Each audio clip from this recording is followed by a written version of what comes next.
You know what? Before reading this book, I was seeing a lot of comparisons between this and the Hunger Games, and I'm sorry, but that's a little bit disrespectful. Red Rising was far better. Red Rising, written by Pierce Brown, is the first book in the Red Rising series. Now, this book takes place a little bit less than 1,000 years in the future, and humanity has colonized most of the solar system. We start off by following our main character, Darrow, and he's 16 years old, and he works down in the mines of Mars. Darrow has lived in the mines of Mars since birth. In fact, his family, his friends, everybody he's ever known has been down in these mines. He's never seen the surface of Mars. Now, the reason why he's been trapped down there is because he's been led to believe by the society in which he lives in that Mars itself isn't livable. Well, let's just say that Mars is quite livable, and he finds out. Now, that's where the book starts off, and I really can't say much more about the plot without giving much of the story away. Now, I do want to go into the society in which Darrow lives in, and it's based off of a color system. It's a hierarchy of colors in which you're born into. You have the golds at the top, who pretty much rule everything. They make all the decisions. You have 8 to 12 different colors below them, and at the very bottom, you have the reds, which Darrow is a red, and he is a worker and pretty much a slave of society. And as you can tell by the title of this book, Red Rising, it's about the Reds bringing down society and bringing down the color system. So I have to give Pierce Brown a little bit of props here when it comes to getting the reader acclimated to the world. Especially a sci-fi fantasy world, it can be quite difficult when you first pick it up to really get your head and mind wrapped around the technology, the setting, the world in which they live in. And the way Pierce Brown did this was, in my opinion, very well done if you are new to the sci-fi fantasy genre. Now, what do I mean by that? So Pierce Brown starts you off in this confined space of the mines of Mars. There's not much going on in terms of background, imagery. You can pretty much imagine a mine. And slowly after chapter 2, you're introduced to the color system in which there are soldiers who are of the gray color. It's at this point when you start to see the relationship between the reds and the grays and where the reds fall. And it's really the way Pierce Brown simplifies everything in the first, I'd say, 10 chapters to really get you, again, acclimated to the world. You only have 2 colors to worry about. There's a very small hierarchy. You have the grays above the reds, and you know that reds are pretty much the slaves of society. So back when this book first came out, and pretty much still to this day, there's this controversy online trying to decide whether or not Hunger Games or Red Rising is better or worse than the other. I want to give my 2 cents on that. Now, the general consensus on this discussion really is that Red Rising is better than Hunger Games, and I have to agree. While I can admit, though, that there are very similar tropes between the 2 series, and a lot of the situations that happen in the book, like a lot of the big plot devices that are used, are very similar in both books. I feel that Red Rising handled those situations in a much more mature and adult way. I want to talk about one example in particular that's a pretty good comparison between Hunger Games and Red Rising. In the Hunger Games, you had a scene with Katniss and Peeta in a cave. Everybody knows this cave scene. You've seen the movie or you read the book. You know the cave scene. Now, without spoiling Red Rising, don't worry, not going to do that. There is a scene with Darrow and another character that takes place in a cave. And in my opinion, I feel like the scene in Red Rising was way more realistic, and it drove the plot in a way that made sense and didn't feel forced.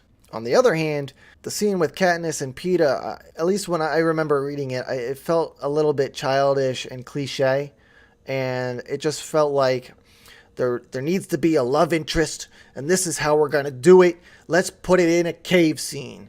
And you get the cave scene. And that's really where I think that Red Rising pivots from being a YA novel to almost like an entry-level adult fantasy series. Really, the only thing that makes this book young adult is the fact that Darrow, our main character, is 16 at the beginning of the book. And in fact, 16 for a red is more like 25. They're very mature for their age because of the way society has molded and shaped different colors. They don't live very long. Like the oldest reds are really like 45, 50 years old. In fact, Darrow's already married at the beginning of the book. Like, you know this at chapter 1. So he's married at age 16.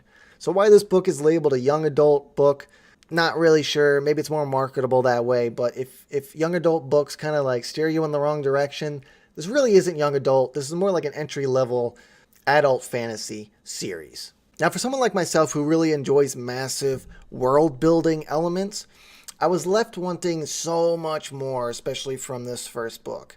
Now, I don't want to contradict any of the other things that I've said previous to that statement, and I truly do believe that the beginning of this book really sets up the reader for the world in which they live in.